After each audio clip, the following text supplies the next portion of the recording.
هنوزم هر کاری میکنی نمیتونی دوچرخه شنا کنی؟ پس این ویدیو رو تا آخر ببین، چون 0 تا 100 رو بهت گفتم.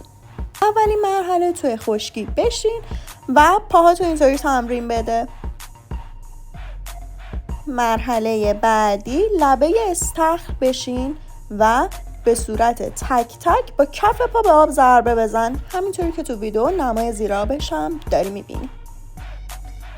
مرحله بعدی تقریبا قسمت نیمه عمیق بیست و این تمرین رو انجام بده. مرحله بعدی با یه دونه کمکی شروع کن پای دوچرخه بزن. حواست باشه که بالا تنت رو حتما به سمت جلو یکم نگه داری، نه کامل جلو و نه کامل عقب. وقتی که مسلط شدی پاهاش رو بزنی، وقتشه بریم سراغ دست دوچرخه.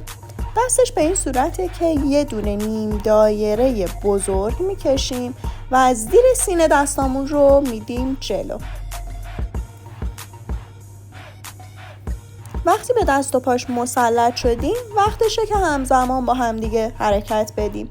پس یا از نودل یا دوقلو استفاده میکنیم تا این هماهنگی رو به دست بیاریم. برای یادگیری دوچرخه اصلا عجله نکن. پیج منم فالو داشته باش.